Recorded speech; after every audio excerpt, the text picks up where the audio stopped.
name is My Ngọc Nguyen. Today is Sunday, July the 24th, 2011.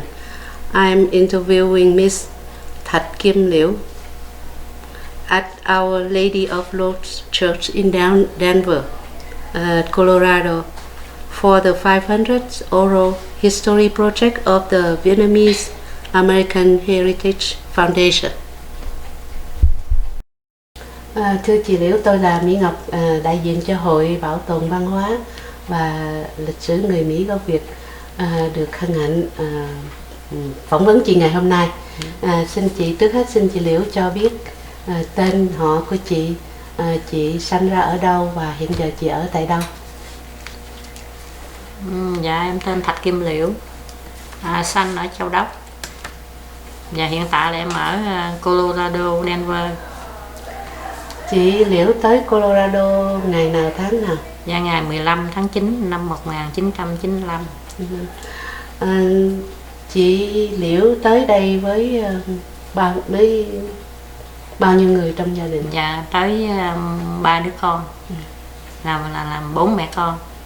Dạ. Chị tới Mỹ bằng cách nào? Dạ, đi viện HO. Dạ. Ok, lát mình sẽ nói chuyện sau về cái kia. Thế chị lúc mà ở Châu Đốc là chị ở từ năm 75 thì chị vẫn ở Châu Đốc à? Dạ, cha mẹ thì ở Châu Đốc nhưng mình ở Cần Thơ. Dạ, ông xã đi lính ở Cần Thơ. Dạ, ở đó mấy chục năm luôn, tới năm 75 luôn. Tới năm 75 luôn. Dạ. Thì lúc ông xã chị làm về ngành gì? Dạ, ảnh là an ninh của liên đoàn. Liên đoàn của vùng 4 chiến thực hay sao? Dạ, liên đoàn của cuối cùng là liên đoàn nào, liên đoàn 4, đóng ở Biên Hòa. Nó thuộc về bộ binh hay là gì? Không, ảnh là gốc của ảnh lực lượng đặc biệt.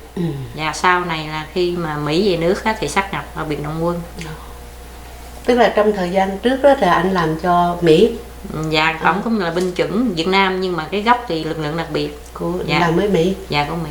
Thì anh làm như vậy từ anh là chức vụ gì lúc đó? Cuối cùng của ông là vừa lên thiếu tá thì 75 tới. Dạ. Thế cái lúc trước thì anh ở Thủ Đức hay là ở? Dạ, Thủ Đức, khóa 11 Thủ Đức. Khóa 11 Thủ Đức. Dạ. Thế tới năm 75 thì ra sao?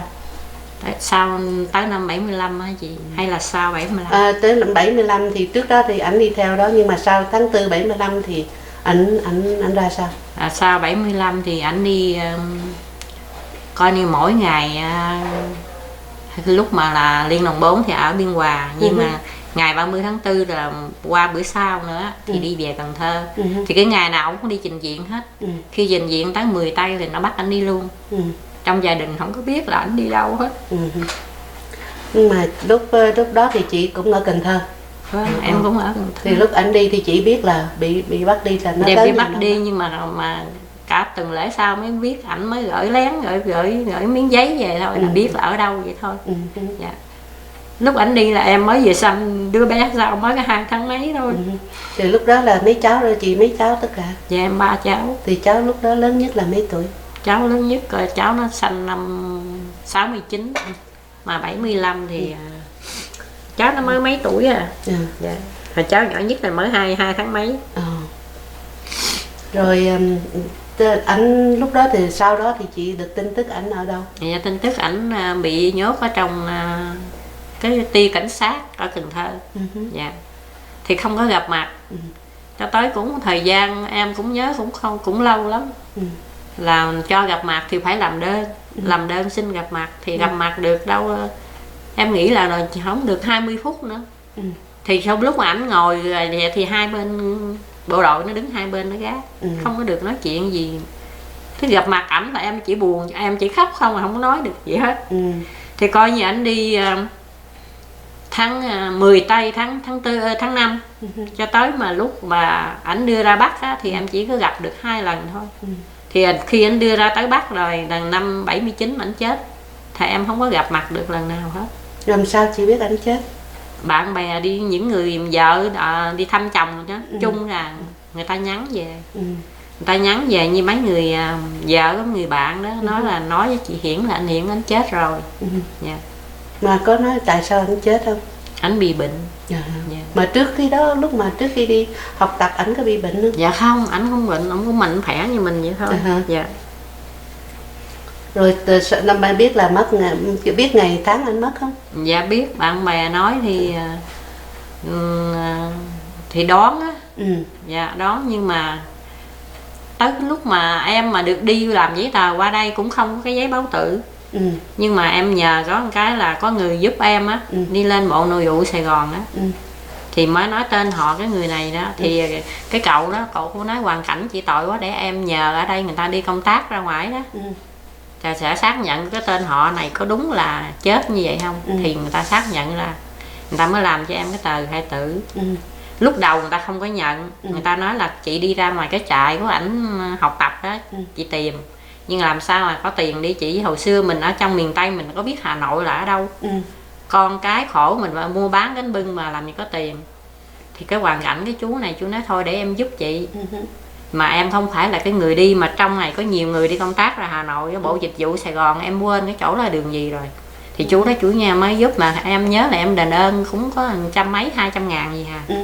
Đó thì chú đó mới làm cho ra cái tờ khai tử, em mới làm hồ sơ mới nộp vô. Em đi cái viện HO. Thật sự tới giờ này em không biết mồ mả của ông xã em nằm ở đâu nữa. Chỉ biết ở Vĩnh Phú thôi. Nhưng mà nhiều người nhờ đi tìm mà cũng không có tìm được. Vĩnh Phú tức là thuộc về tỉnh nào? Tỉnh Vĩnh Quang, Vĩnh Phú đó, tỉnh Vĩnh Phú đó chị. Dạ. Không, ở ngoài Hà Nội mình không biết nữa là thuộc về là trên cái tỉnh là Vĩnh Phú, nhưng mà ảnh ở cái trại gọi là Vĩnh Quang. Dạ. Chỉ biết nó vậy nằm thôi. trong cái chỉ biết vậy thôi. Chị có ra Bắc hơn là lần nào? Dạ em chưa bao giờ ra Bắc. Tức là không có ra. Rồi làm sao mà ảnh mất rồi mà làm sao mà họ cho chị đi theo viện HO? Dạ ảnh chết trong tù. Được cái viện đó, chết trong tù được ưu tiên. Vậy đó. Thành khi chị tới lúc đó thì các cháu được mấy tuổi rồi? Chị nói lúc nào ạ? Lúc mà chị được đi đó. Đi thì chăm các cháu lớn rồi, em tới 95 em mới đi được. Đi 95, thành ra 75, 95. Cứ làm hồ sơ cũng là 5-6 năm mới được đi. Thành ra lúc đó đi là cháu lớn chị được hai mấy tuổi rồi. Thì có cháu nào lập gia đình chưa lúc đó? Dạ bây giờ mới chưa cháu nào lập gia đình hết. Thì khi chị qua đây thì chị được ai bảo trợ chị tới? Dạ cái chú em chồng, chú đi năm 75, chú là hải quân đó, vợ chồng của quê hương đó. Dạ. Thì chú Bông Xô, là em ở chung gia đình đó cũng được gần 2 năm. Rồi mẹ con em mới xin nhà hậu dinh đó, thì mới dọn ra ở riêng. Dạ. Rồi chị qua đây chị có đi làm không? Dạ không, em bị bệnh, là em hưởng tiền bệnh khi em qua Mỹ tới giờ. Chị bị sao vậy? Con mắt em này chị thấy nó đâu có bình thường. Dạ. Một con hay hai con? Dạ một con. Tức là mắt bên trái phải không? Dạ mắt bên trái. Lúc sau anh đi đó em như là em buồn, em cứ khóc hoài đó. Rồi nó bệnh, nó bệnh là lúc đó mình mua bán đó chị. Ngồi ngoài lề đường chị thấy nắng chang chang mà nướng từng cái miếng thịt bò lá lốt đó, nướng chiên từng củ khoai bán. Thì mình cứ bỏ liều đi, mình đâu có dòm ngó tới cái bệnh thôi kệ đi. Nhưng mà tới khi mà cuối cùng nó nhức quá, dạ khi khám bệnh ra thì bác sĩ nó không thể nào để được, nó sẽ lây luôn, hai con sẽ thành mù hết. Dạ. Thì em nghĩ cái sau đó là sau cái đổi tiền á, cái đổi tiền hình như là 2 đợt phải không chị, Việt Nam mình đó. Tôi không biết. Dạ cái đợt sau cuối cùng đó là em mổ con mắt đó. Dạ. Nên rồi giờ con mắt đó có thấy được không? Dạ không. Không thấy được gì hết. Rồi giờ em mới hưởng tiền bệnh khi qua Mỹ. Tới bây giờ luôn hả? Bây giờ mấy cháu nó thì... Dạ mấy cháu nó cũng có gia đình rồi. Tức là mà nó qua đây nó có đi học không? Dạ có. Tức cháu lớn lúc đó bao nhiêu tuổi?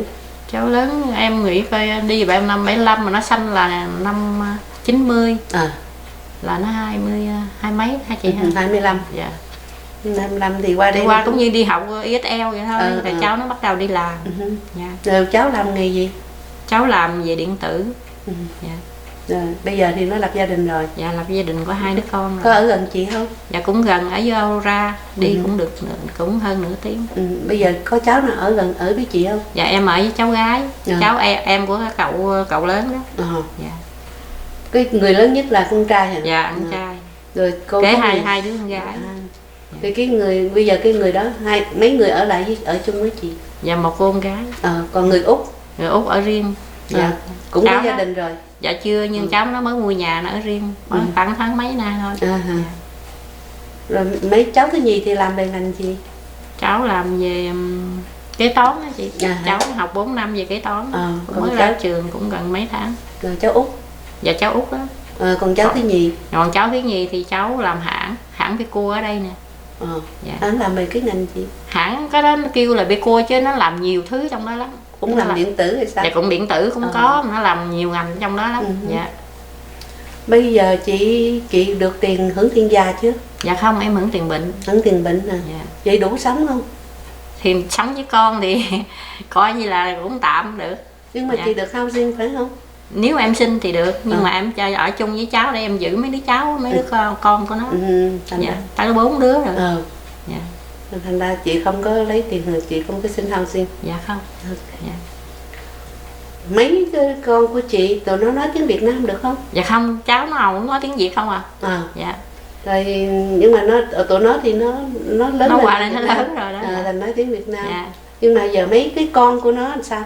Con của nó cũng có nói tiếng Việt với em ở nhà. Rồi nó đi học thì nó nói tiếng Anh. Dạ, mấy cháu nó được bao nhiêu tuổi với bao nhiêu tuổi? Cháu lớn nhất là 9 tuổi, hai đứa sanh đôi 9 tuổi. Dạ, mà đứa nhỏ nhất là 4. Dạ. Bây giờ chị mỗi năm về chị vẫn phải nhớ cái ngày chết của ảnh thì chị vẫn... Dạ nhớ chứ, năm nào ảnh chết gần Tết, năm nào em cũng cúng hết. Dạ.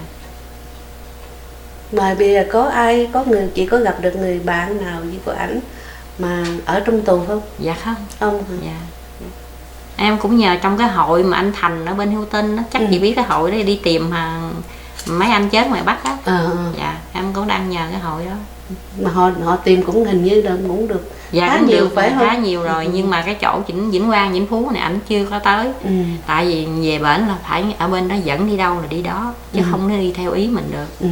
Ảnh hứa với em là năm nay ảnh sẽ ghé Vĩnh Phú đó, mà em không biết như thế nào. Mình có phải trả tiền ảnh không? Dạ không có tốn đồng bạc nào hết. Cái hội đó chỉ là từ thiện, ảnh tự giúp ảnh những người nào mà chết ngoài Bắc rồi đó. Có thân nhân không có thân nhân gì ảnh cũng tìm. Dạ. Chị có anh em gì ở đây có một người em rể phải không? Dạ không, em chồng. Em chồng. Dạ. Còn ngoài ra có ai nữa không? Có một cô em chồng nữa. Còn ba má chị còn sống không? Dạ không, ba má em mất lâu rồi, bên chồng cũng mất lâu, thành ra thử sau 75 rồi gia đình rất là khổ.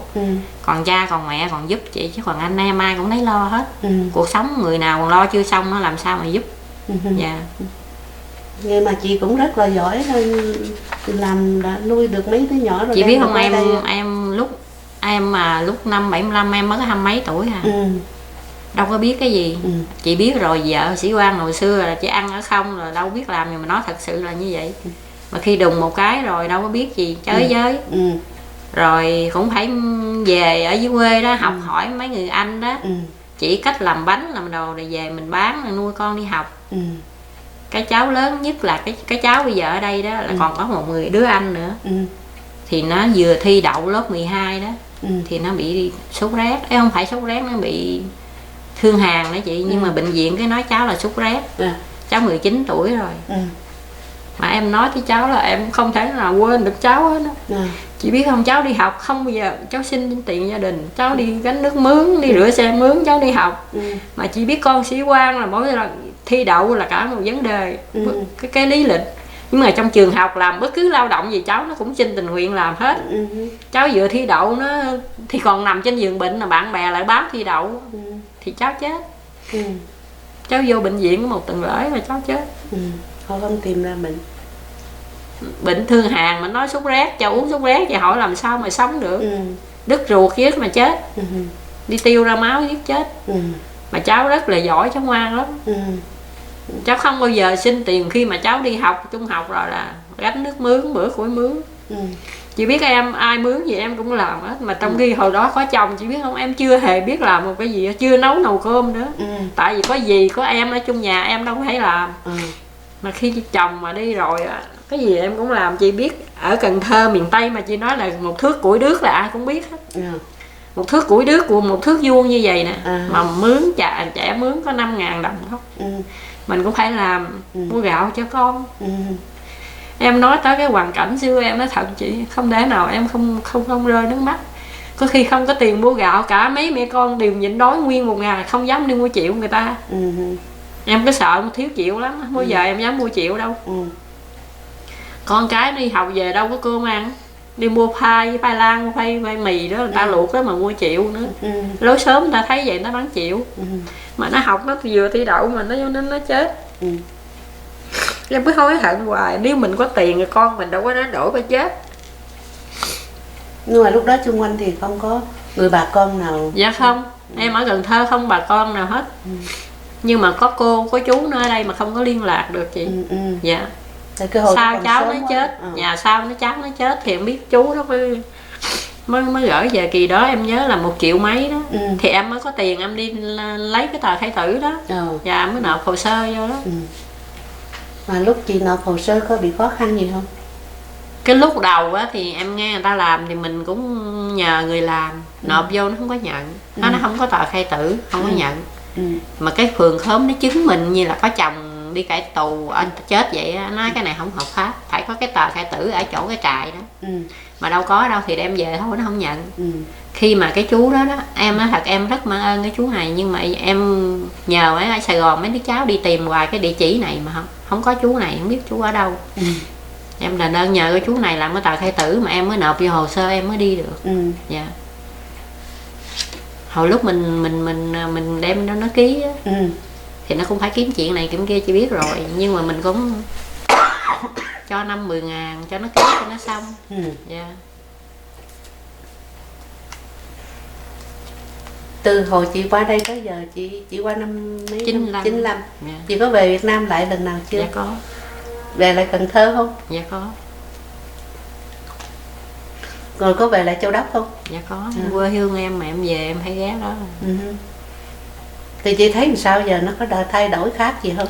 Em về em thấy thành phố thì nó thay đổi. Nhưng mà về dưới quê chị thấy không, khổ ghê lắm.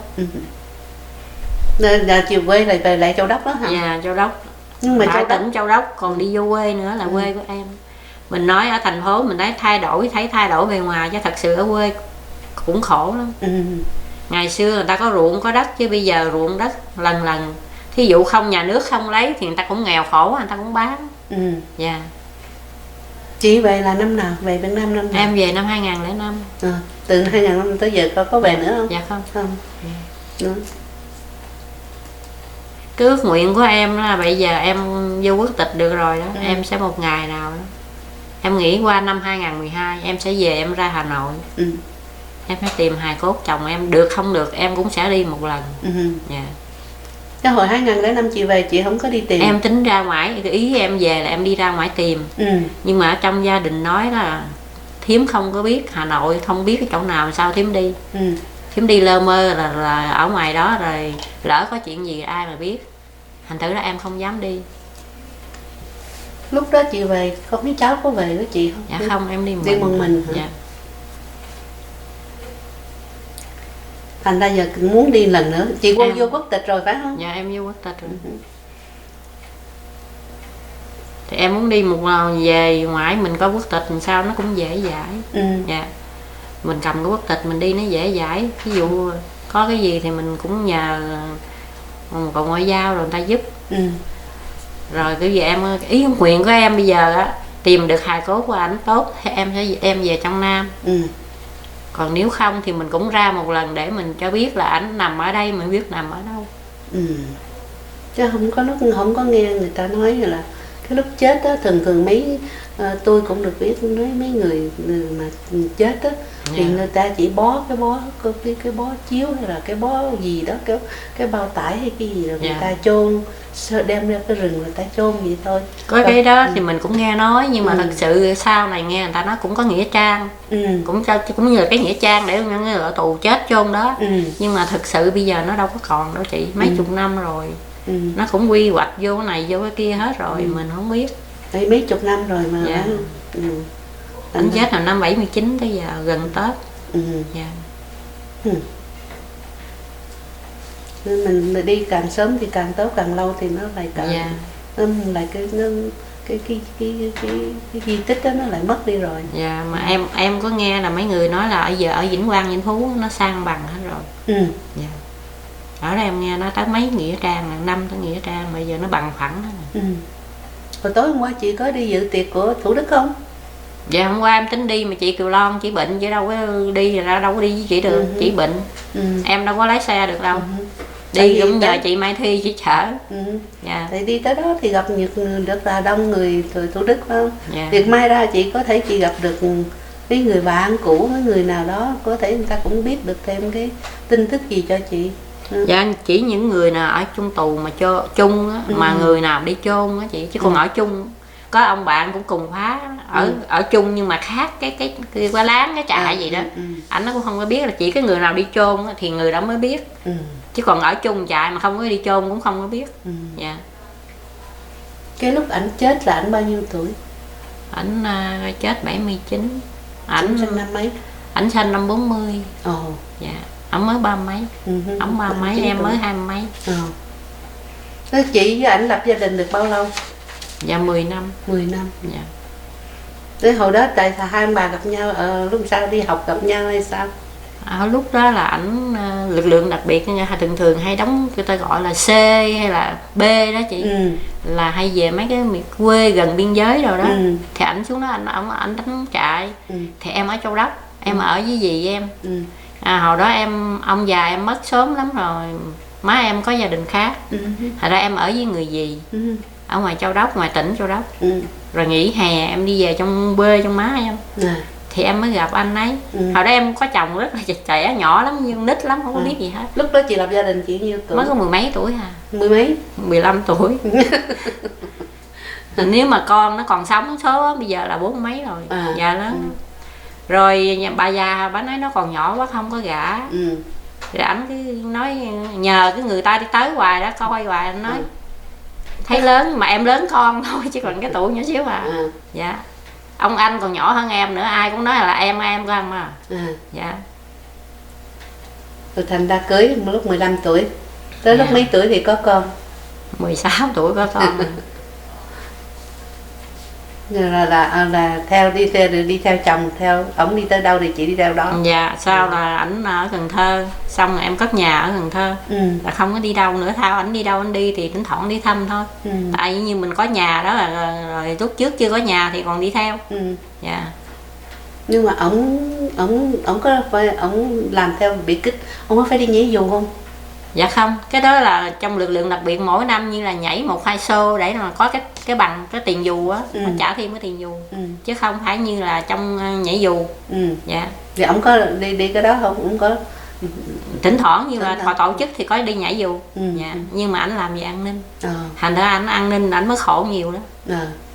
Khi mà trình diện đó, em nghe những mà sau này đi ở tù về mấy ổng kể đó, ai vô nó cũng đập bàn hết đó. Nói anh phải an ninh không? Thì anh này mới vừa có 10 ngày vô nó ủa sao như là ảnh nói sao nó biết mình an ninh. Đúng chốc rồi thầy Thác, cái gì cũng khai hết là nó bắt luôn, chứ đáng lẽ là tháng 5 người ta mới đi được. Cuối tháng 5 mới đi. Dạ, 10 tây tháng 5 là anh bắt anh đi mất rồi. Về chưa có kịp nấu nướng làm cái gì cho anh ăn hết trơn á. Cái ngày nào anh cũng đi trình diễn hết trơn. Anh nói thôi để đi trình sớm, mình về sớm mình về quê mình chăn nuôi, là về quê em đó. Chứ còn ảnh là người dân Sài Gòn. Cái em mới nói vậy, trước năm 75 em có đọc một cái cuốn sách tiểu thuyết nào đó em quên rồi. Nhưng mà nói về những người bị bắt ở tù ở ngoài Hà Nội đó, là cho ăn gạo sống không mà kiết lỵ riết mà chết đó. Thì em mới nói vậy. Ảnh nói thôi mình đi trình diễn sớm, mình về quê sớm em mà mình chăn nuôi. Em có nói một câu với ảnh như vậy nè, em nói anh coi sau này vợ chồng sẽ một người một nơi một ngã. Mà em nghĩ em biết sao ảnh an ninh mà ảnh dở cái đó quá à. Anh không biết cái chế độ của cộng sản nó đâu có để cho mình. Tại vì em đọc cuốn sách đó mà em hiểu. Em nói anh coi sau này vợ chồng một người sẽ một nơi một ngã. Đó. Nhưng mà ổng làm an ninh thì ổng làm cái gì chị có biết an không? Ninh ở trong cái liên đoàn ảnh thôi. Giống như ảnh an ninh về trong cái liên đoàn ảnh vậy đó. An ninh tức là mình coi mấy người này có cộng sản hay không hay cái sao? đó thì em không biết. Trong không có nói chị nghe. Dạ không cách đâu. cái việc làm của ổng. Mấy người an ninh người ta kín miệng lắm chị. Dạ. Không bao giờ về người ta nói vợ con mình gì đâu. Không có. Dạ.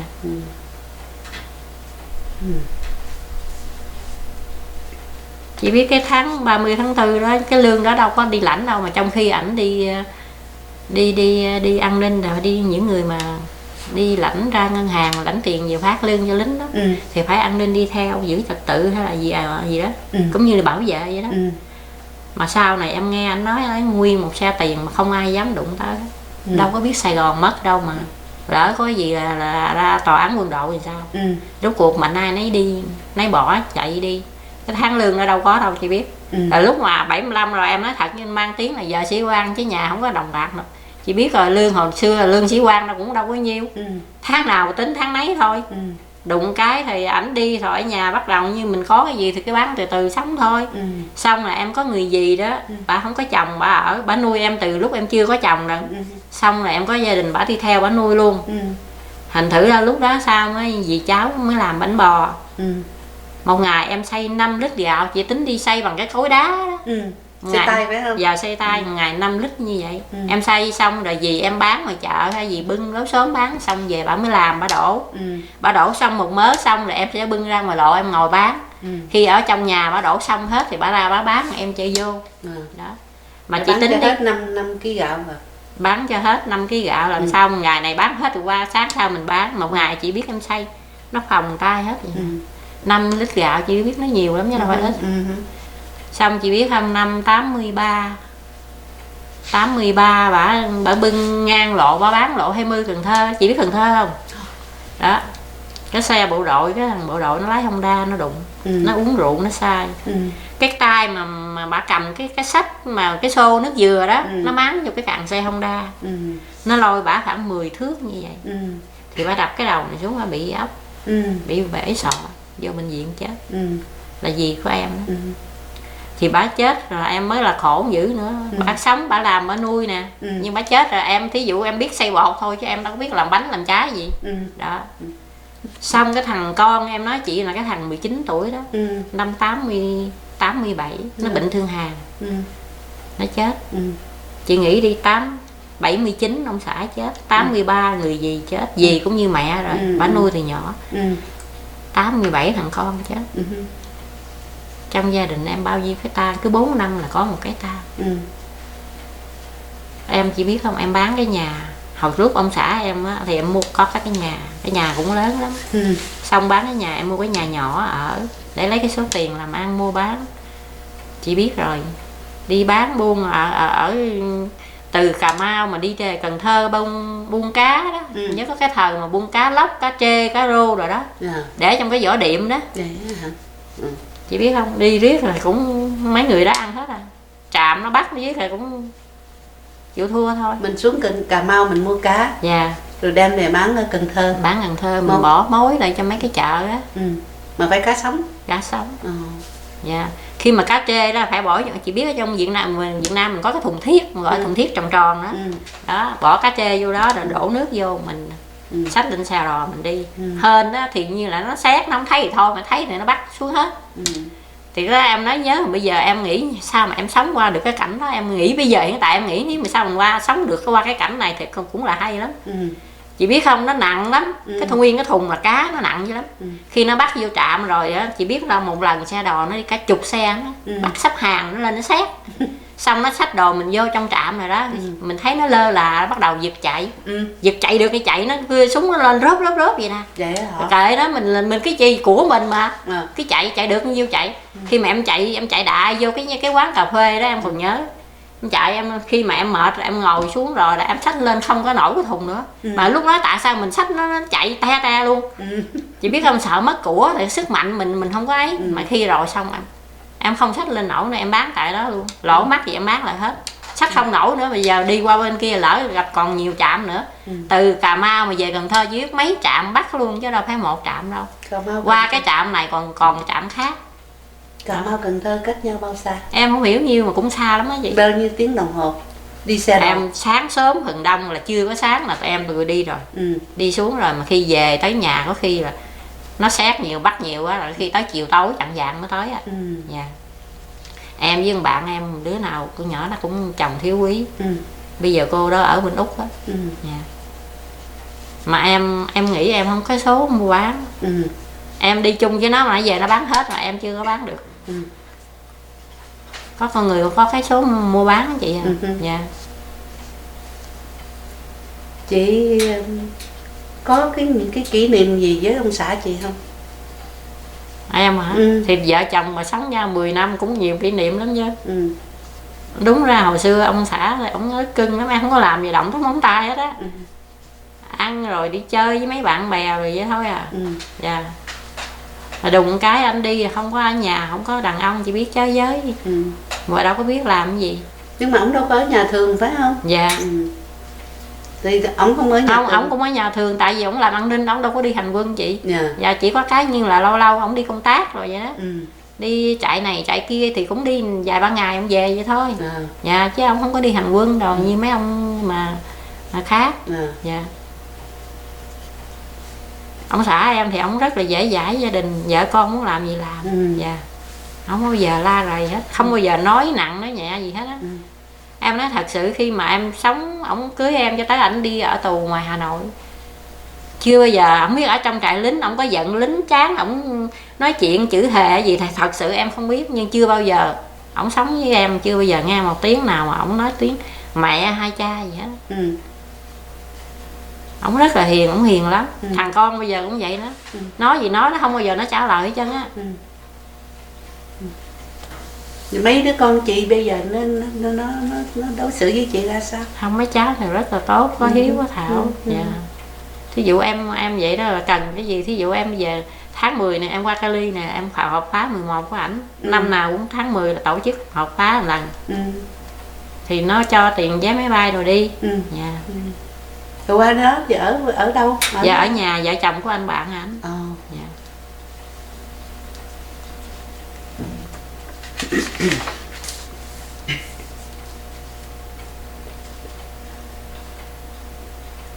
Mình bây giờ làm sao với Việt Nam sống bây giờ thì dưới quê khổ lắm chị ơi. Dạ. Chị thấy dưới quê thì giờ người ta làm cái gì, lúc mà chị về đó thì ở dưới quê người ta sống bằng cách nào? Đa số là đi làm mướn. Dạ. Đi lát vác lúa mướn ở trên Miên đó chị. Tại vì em quê em gần biên giới Miên. Lát khi mùa lúa đó thì mướn đi vác lúa xuống dưới ghe người ta mua đó. Thì vác không biết chắc vài chục ngàn thôi, em nghĩ vậy. Nhưng đâu phải nó có mùa lúa, nó có mùa đó, đâu có thường trực. Thì bình thường mấy người đi giữ vịt mướn hay là làm bướm làm thuê sống qua ngày, đa số là em thấy vậy. Còn những người mà có ruộng có đất á, thì mấy người đó khá, thì người ta sống cuộc sống người ta nó lại khác. Còn những người nghèo á, thì em thấy đa số là nghèo lắm. Như bên con cháu dòng họ em thấy là cũng nghèo lắm. Em giúp một phần nào chứ làm sao em giúp hết được. Dạ. Chị hay gửi tiền về giúp người ta không? Dạ người ta em hàng tháng còn mấy đứa em không, thỉnh thoảng như bệnh thì thí dụ nó cái gì em thấy thì em giúp được thì em giúp. Dạ. Mấy đứa cháu ở đây nó hùng lại nó giúp cho mấy đứa em ở bệnh. Dạ. Thì mấy người bên đó thì làm cái nghề, làm ngành gì? Đó em nói chị đi làm bướm giữ vịt mướn đó. Đi dắt lúa mướn đó. Dạ. Làm vậy thôi á? Làm vậy thôi, cuộc sống đâu có làm gì. Còn nếu chị muốn mua bán chị phải có vốn nhiều. Chị làm mới lợi mà cũng không lợi đâu. Em thấy bây giờ ở bệnh càng lớn nhiều là càng chết nhiều. Người ta mua thiếu không à. Tới mùa lúa người ta trả, người ta không trả chị gì làm gì giờ. Đâu phải một người, cả một cái quê vậy biết bao nhiêu người làm lúa. Rồi bán phân mướn nè, bán cái gì cũng mướn hết, rồi cũng thiếu hết. Bây giờ có cái cô ở gần cái xóm của em đó, bây giờ thiếu nợ hàng mấy tỷ luôn. Bán cái quán kêu bằng cái tập quá lớn nhất cái đó mà bây giờ thiếu còn mấy tỷ luôn đó. Tại vì người ta cứ giật dây chuyền đó. Đó. Mình ở thành phố chị thấy em về em nói thật chị em không thích. Nó sao bồn quá. Ở với Cần Thơ hay là ở Sài Gòn đó. Ở Sài Gòn. Sài Gòn là bên chồng. Còn anh chồng chị chồng ở Sài Gòn. Em về em ở đó xong em mới về quê em là Châu Đốc. Em về Sài Gòn ít nhất là em ở một tuần ở đó là em mới về dưới quê. Nhưng em về em mới đi đâu hết trơn á. Ở trong nhà nói sao giờ thím về sao thấy thím không có đi đâu. Mình thấy nó cái cuộc sống nó làm sao chị à. Nó chụp giật quá với con người, nó không có cái tình cảm. Cái gì cũng vậy, mình thấy cái gì cũng tiền bạc không mà nó người không có thử tình cảm. Như trước 75 mình sống gì tình cảm. Cũng như mình tới đâu á mà mình không có tiền mình chi ra hay là cái gì đó mình thấy người ta không có vui rồi. ở em về em cứ đi đâu lắm. Ừ.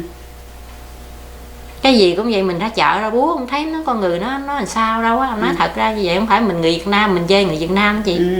Nhưng cái tình cảm con người không có quý trọng như hồi trước 75 nữa. Chị tới đây đó thì chị là do người em bảo trợ, chị có liên hệ gì với mấy gia đình mấy người Mỹ không? Dạ không. Không. Dạ. Chị nói chị biết tiếng Mỹ, chị biết tiếng Anh không?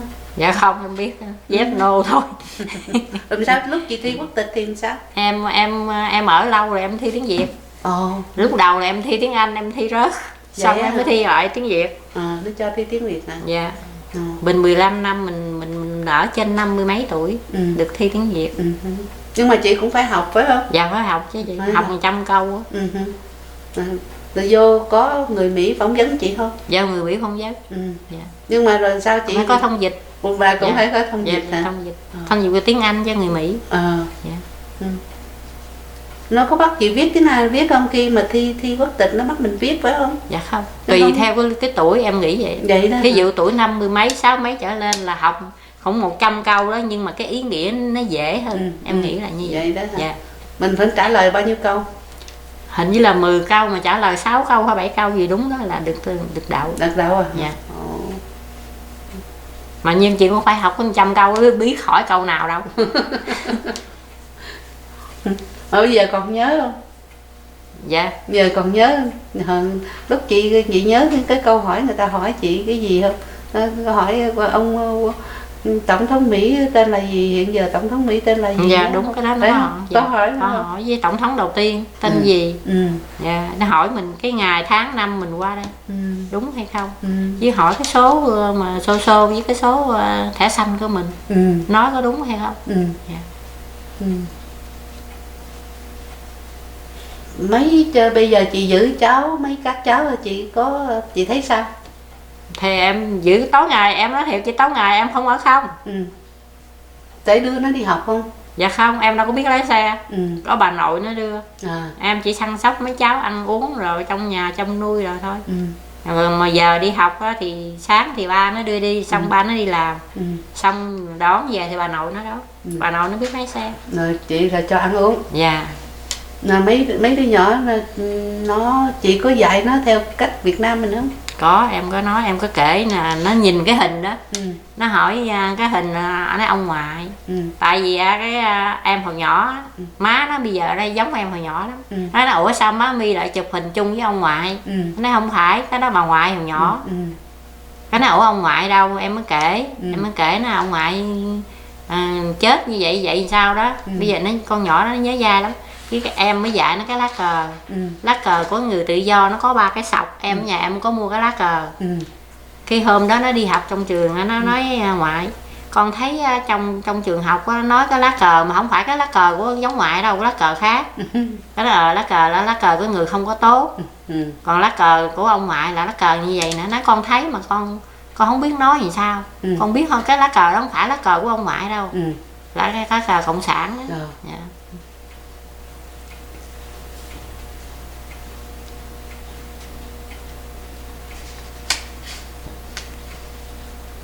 Lúc chị đi thì chị cũng đem được những cái hình ảnh của gia đình đi được hết phải không? Dạ.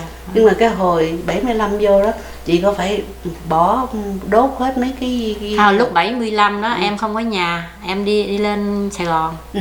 Thì ở nhà là Cần Thơ có đứa cô, có một cậu em chồng nữa, cậu cũng lính. Cậu đốt hết trơn luôn. Em không biết làm sao mà đốt hết trơn luôn, mà giấy tờ gì của ảnh đốt hết luôn. Mà cái tờ mà hồi đó là sĩ quan mà nếu mà có vợ là phải xin kêu là cái quyết định đó của mấy ông tướng ký đó. Thì cái tờ đó sao lại còn đó. Mới biết cái số hồ sơ cái hung thú hả? Không, cái trong quân đội có cái số đặc biệt của mỗi người đó. Mới còn cái số đó mới làm hồ sơ. Chứ không thôi mấy em có đâu biết cái số hồ sơ đó đâu. Thì sao cái tờ đó ông đốt mà cái gì ông cũng đốt hết trơn, cái ông em đó đó. Khi mà em về em nói chị làm bữa 30 tháng 4 lại ở Sài Gòn đó. Mà em lên có đâu có gặp ảnh. Ảnh thì ở trong Biên Hòa, em thì ở Thị Nghè. Mà khi cái tối mà 29 đó lộn xộn thì mấy chị em có cô em chồng em nói chị là cô em chồng ở đây là ông vợ của thiếu tá Hải Quân. mấy chị em vô trong cái bệnh viện Hải quân đó trốn nghĩ là pháo kích cho nó chắc. Con cháu mình nó cái bệnh viện nó lớn quá, nó không ấy, sợ pháo kích. Là tối 29 thì lúc đó là ảnh về, nhưng mà ảnh ở lại nhà ông anh ấy, ở gia đình, mà em là ở Thị Nghè, đâu có vợ chồng đâu có gặp. Cái mấy cái bữa lộn xộn trước đi lên Biên Hòa, từ gia đình mà lên Biên Hòa đâu có đi được chị, xe cộ chặn lại đâu có đi được. Đó, em mới về, em lại ở Thị Nghè đi, mà ảnh là ảnh về bên anh chồng ở gia đình không gặp nhau. Thì cái tối 29 đó, cái chú em mà Hải quân đó, chú mới dẫn ảnh xuống tàu. Thì anh nói thôi anh không có gặp chị, anh không có đi đâu. Đó, anh chở lên. Nếu mà anh đi thì anh đâu có chết. Đó, anh chở lên thì cái chú em mà em mà nói là cái chú ở đây, chồng quê hương ở đây đó, là chú đi.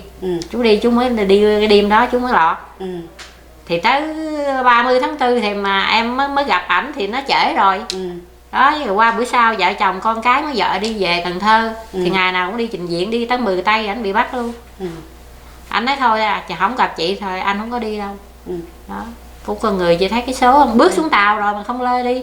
Chỗ cái hãng Ba Son đó chị biết, trời tối đó đi ì luôn, biết bao nhiêu người đi. Em trong bệnh viện chứ đâu. Mà hai chị em cứ ngồi khóc không à. Cứ nói trời ơi bây giờ cái chuyện này không biết làm sao. Cái cô đó thì chồng cổ học bên Mỹ, ra kẹt ở đây luôn. Thành cổ rồi sau đó cổ cũng đi được qua, phải cổ không? đi Điện Biên. Yeah. Rồi chị qua đây chị sống chị thấy làm sao? Thì cuộc sống bên đây giàu sao nó cũng thoải mái hơn ở Từ Việt Nam lúc mình. khi chị mới qua đây với mấy đứa nhỏ thì chị thấy nó làm sao? Khi mới qua chị thì cũng buồn lắm chứ mình chưa có quen mà, xứ lạ quen người, em đi qua nhầm cái mùa tuyết nữa, tháng 9 đó. Chị tới đây là chị tới ngay Colorado luôn. Dạ. Khi mà em qua đây qua đây luôn là ở luôn tới bây giờ luôn. Dạ. Khi qua đâu có mấy ngày là tuyết, chị biết nhìn cửa sổ mà cứ đứng khóc hoài. Nhưng mà chị có lúc mà mình tới đó mình có suy nghĩ gì là bây giờ mình tới đây mẹ quá con côi thì mình lấy gì mình sống, có suy nghĩ cái đó? Có chứ. Nhưng mà chú em á, chú nói chị cứ sống ở đây đi, chừng nào em thấy chị mà với mấy đứa nó ra riêng được á, em sẽ cho chị ra riêng. Thì mới ở gần vợ chồng với chú em chồng nó gần 2 năm. Thì lúc đó em mới làm đơn xin nhà hậu dinh chứ mấy mẹ con về ở. Thì lúc đó thằng con nó đi làm rồi. Rồi cái cô con gái thì vừa đi học. Hai đứa cô gái thì đi học. Tức là đó là chị có 4 cháu tất cả, phải không? Dạ, mà cháu lớn kia nó mất lúc 19 tuổi. Rồi mà lúc đó cái cháu lớn nhất của chị lúc nó đi nó là 25 tuổi, nó phải không? Dạ. Nó cũng cho đi. Cho đi mà lúc đó em nghĩ chắc con người mình cũng có cái gì độ chị à. Em thấy cái gia đình mà đi phỏng vấn trước em đó là 4 người con lớn tuổi hơn con em, mà nhưng cũng không có gia đình, tại vì người ta biết người ta sẽ đi, người ta không có gia đình đâu. Mà không có được đi, 4 người con không được đi, mà chỉ có 2 vợ chồng được đi thôi. Em không hiểu làm sao. Khi mà là phỏng vấn em đó thì có mình em vô trong phòng phỏng vấn thôi. Ban đầu á nó coi kỹ cái tờ khai tử dữ lắm. Em cũng không có hiểu, nó coi nó là ai, là người Mỹ. Mỹ đó. Dạ, người Mỹ đó, coi kỹ lắm. Em thấy ông kéo cái học bàn này ra là có một người thông dịch viên ngồi bên. Kéo cái học bàn này ra mà ông coi, em thấy nghĩ coi cũng mấy cũng 1-2 phút đồng hồ á. Ông cứ nhìn đó nhìn lui hoài. Ban đầu ông nói gì, ông nói cái tờ khai tử, ban đầu ông hỏi gì cái giấy ra trại của chồng chị đâu. Cái em nói đâu có giấy ra trại, chết thì sao đâu có giấy ra trại trong mình. Lúc đó mình đâu có nghĩ, thì cái phản ứng tự nhiên của mình. Nó không có giấy ra trại, chỉ có cái giấy này. Cái ông coi hỏi, ông nói cái giấy này giấy giả. Lúc đó em hết hồn rồi, mình đâu có biết giả thiệt gì đâu, bọn nội vụ làm mà. Cái em mới nói về, em nói thật sự tôi không biết này giả hay thiệt, nhưng mà bộ nội vụ làm tôi không biết. Cái ông nhịn hồi lâu lắm. Cái ông nói cái cô thông dịch cô mới nói lại á, bà được đi. Rồi mấy cái giấy tờ chánh của mình ông mới đưa lại cho mình cất, mình giữ lại. Cái trong bụng mình vừa mừng mà vừa tuổi. Trời ơi, không biết sao mà bà được đi mà 3 đứa con mình có được đi hay sao, không nói gì tới hết trơn vậy. Mà đâu có dám hỏi đâu. Đó, thì ổng trả giấy tờ lại cho mình là nói bà được đi rồi đó. Thì mừng dữ lắm rồi mới ra ngoài ngồi.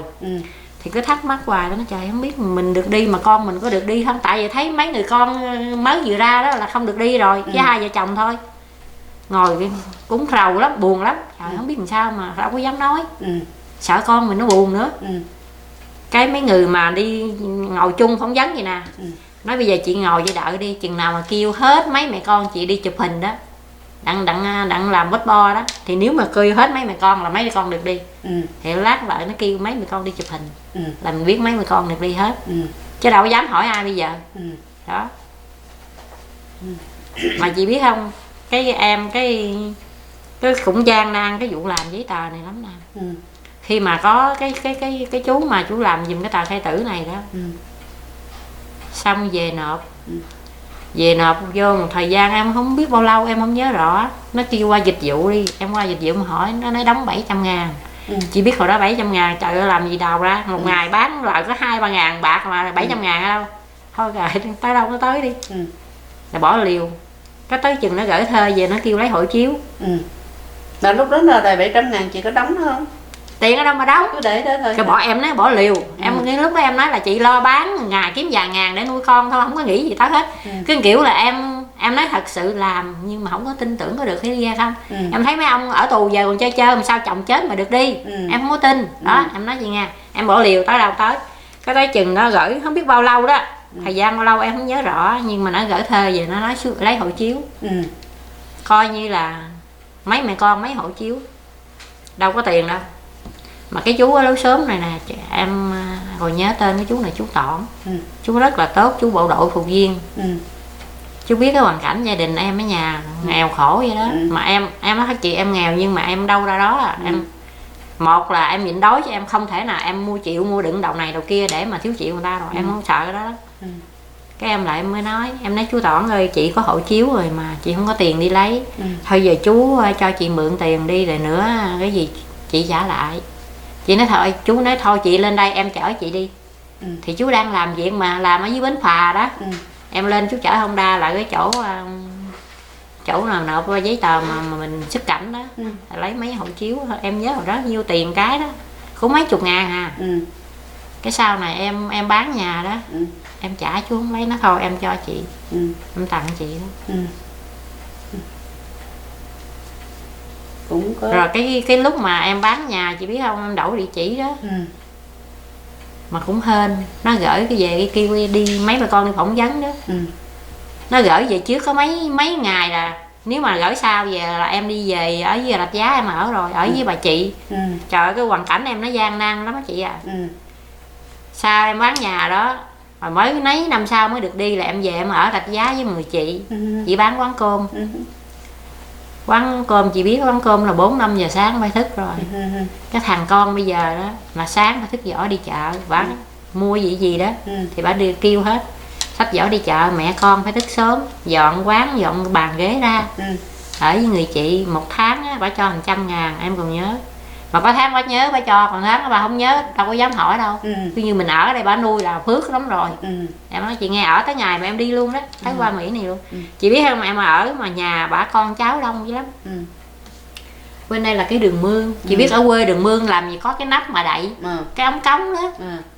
Thì bên đây là cái, em nghĩ cái giường chắc bề ngang bằng ba lớn mà hai mẹ con em ở. Là cái đứa nhỏ út đó. Còn cái cô con gái mà bây giờ em ở có con đó là lúc nó còn ở Cần Thơ, nó đi làm. Chị biết không, cái miếng dán nó bề ngang ba lớn mà nó cách khoảng vậy chứ không phải nó sát với nhau. Nằm nó cấn lưng dữ lắm. Em nói chị nghe, cái bếp mà bên đây là cái bếp bà nấu ăn. Tối mẹ con em ngủ ở đó. Chị biết không, dán bên đây nè, tối nào dán nó ra nó bò hàng trăm con dán trong cái vách tường này mà nó đen thui, chị hiểu rồi. Nó làm rô dán vậy đó. Mà tối nào á cái bàn chân em chuột nó cũng lên nó cắn hết. Gần ống cống mà. Mà em nói chị 20 năm em ở bển qua đây là 20 năm em mới qua được tới Mỹ. Không ngày nào mà em không có nước mắt hết. Mình nghĩ vậy nè, mình nghèo mình khổ nhưng mình còn cái nhà. Mẹ con mình ở với nhau. Mà bây giờ tại sao mình phải khổ như thế này? Bán nhà, đi xuống ở với người chị, để mình làm mình sống hàng ngày. Quán cơm bán tiếp bán cơm. Chị biết đêm nào chùa cũng lên cắn ngón chân em hết. Và nếu mà trời mưa, không mưa thì thôi. Thì còn mẹ con mà hỏi em vừa dọn dẹp quán xong là cũng 9 giờ rưỡi 10 giờ. Là em dơ lên cái giường này em nằm là em không khóc mà nước mắt em nó cứ chảy. Mình nghĩ suy nghĩ sao cuộc đời mình nó khổ như thế này. mưa xuống cái là khỏi ngủ, ở trên nó dột, phải ngồi vậy. Mà bên đây là cái bếp, chị biết ở quán ăn cái bếp mà đâu phải giống như bây giờ làm có bàn có đồ mà nó sạch sẽ, để đồ xô rồi nấu chụm củi ở dưới đất á, nó dơ lắm, nó đâu phải. Mà phải sống như vậy cho tới mấy năm trời. Em kể lại á, mà em không có nói với ai đâu, bạn nào thân nhất em mới nói cả cuộc sống của em nó như vậy. Mà mấy người nói sao biết là sống sao mà hay vậy, tới không giờ làm sao giờ, nhà không có, bây giờ con đứa nơi đứa ngã, mà bây giờ mình không nhịn nhục mình sống với người chị này. Mà ông anh rể ông có vợ bé, ông ở Kinh B á, ở đó Rạch Giá mà ông ở Kinh B. Lâu lâu á là cái người chị này có người con ở Mỹ. Cái chú đó chú qua lâu lắm rồi, chú không biết làm gì thì mình không biết, mà mỗi lần gửi cho bả là 50.000 đô. Rất bả có tiền lắm. Lâu lâu ông biết là bà này có tiền, ông về ông xin, bả đâu có cho, bả ghét, ông có vợ bé mà bả đâu có cho. Là bắt đầu ông chửi, ông mình xin lỗi chị, ông chửi tầm bậy tầm bạ. Ông nói mày nuôi dòng họ mày, là nói em á, mày nuôi dòng họ mày mà tao xin tiền mày không cho. Cứ mỗi lần vậy mình nghe là mình đau đầu vậy lắm, chị biết không? Mình cứ suy nghĩ hoài, tại sao mình sống mình khổ. Em nói thiệt chị, có lúc em nghĩ em tới cái đường em tự giận nữa. Em suy nghĩ nếu bây giờ mình chết mấy đứa con mình nó sẽ sống ra sao. Đó. Và ông về là ông bả không cho tiền là ông bắt đầu ông chửi, ông nói mày nuôi dòng họ mày mà mình có ở không mình ăn đâu. Chị biết một lần mà xe đò á, cái tháng tham quan là tháng 3 tháng 4, là những người ta đi tham quan, chị nghe chị biết cái gì tham quan là gì, như người ta đi chùa đi chiền đó, cái tháng đó là xe đò một lần. Thanh Minh đó gì? Dạ. Tháng 3 là tháng Thanh Minh, tháng với bà đó đó chị biết không? Với bà ở núi Sam với bà đó. Một xe đò nó ngừng lại là 50 người là ít. Làm sao mình làm kịp, quán ăn mà thì từ từ. Là cái thằng con của bà nó chữ thề, nó chữ tới chữ lui. Em chỉ biết ngồi khóc thôi, em không nói gì hết. Em không bao giờ nói lại với chị con cháu nó hổn vậy, em không nói đâu. Nhưng mà mấy đứa cháu trong nhà nó biết, nó học lại. Nó nói bà nội chú Bảy chú chữ vậy đó. Bà mới kêu ra, bà nói mà tại sao dì cũng như là mẹ. Nó kêu mình bằng dì. Nó dì cũng như mẹ mày, mà tại sao mày đối xử mình như vậy. Thì mình nghĩ mình tuổi hồi đó như chồng con mình còn chức còn phận, đâu có ai dám nói gì với mình. Mà bây giờ mình đi xuống mình ở nhà của mẹ nó, mình mà con cháu nó không có hiểu. Chị biết không, cái gì em cũng làm hết. Trời mưa âm ầm em cũng ra em hứng nước mưa. Em làm đủ thứ chuyện hết. Mình nghĩ mình ăn miếng cơm mà ăn cơm chúa phải múa tối ngày. Em nghĩ như vậy. Bác có tiền thì tại sao mà bác đi bán quán chi cho nó cực vậy? Thì bởi vậy em mới nói chị, ở bên Việt Nam chị biết rồi, có tiền đó là muốn làm thêm nữa. Nhưng bây giờ chị chết rồi. Dạ chị chết có mấy năm nay rồi. Lúc chị chết thì em cũng gửi mấy đứa em ở bển đó, đi đặt cái vòng hoa nào mà mắc tiền nhất. Tại bà có tiền rồi mà cho tiền bà làm gì nữa. Con cháu nó cũng mấy. Bây giờ cái quán cơm mà bây giờ ai về Rạch Giá mà nói quán Sáu Minh đó, là quán con của bà đó. Nó giàu nhất ở đó. Bây giờ em cái cuộc đời em nó nhiều cái gian nan lắm chị. Nhưng bây giờ hết gian nan rồi. Dạ bây giờ hết nan rồi em. Bây giờ em nghĩ bây giờ cái sống về cháu. Bây giờ em cứ nghĩ là mình lo cho con cho cháu thôi. Bây giờ không ngoài ra nghĩ gì hết. Cái ước nguyện của em nói với chị nãy đó, là nếu tìm được hài cốt của chồng em, ông xã em được cái điều rất là quý. Còn nếu không được em cũng sẽ về, em cũng sẽ ra Hà Nội một lần. Em tới cái chỗ mà ảnh hồi đó ảnh ở tù ở đó, em sẽ đi một lần. Thế nào trong đời em cũng phải đi một lần. Nhưng mà em có đi em phải qua năm 2012 em mới đi. Tại sao vậy? Tại vì tuổi hay là coi thầy bói? Dạ không.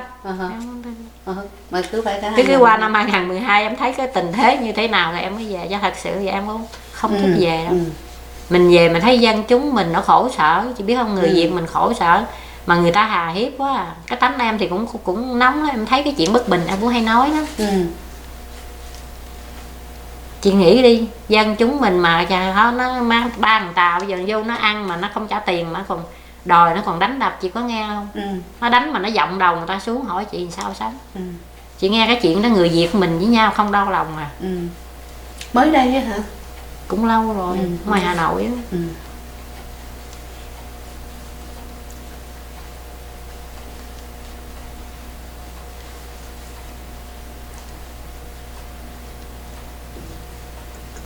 mấy đứa con của chị thì nó cũng biết rằng là chị hy sinh cái đời của chị nuôi tụi nó cực khổ, mà nó có ở đó với chị nó cũng thấy chị cực khổ. Bây giờ tụi nó ở đây là nó thương chị lắm. Dạ, đứa cháu thì nó thương lắm. Ngoài bây giờ đó thì là câu hỏi chót nha, là giờ chị có những cái kỷ niệm hoặc cái kinh nghiệm gì đặc biệt để mà chị chia sẻ không?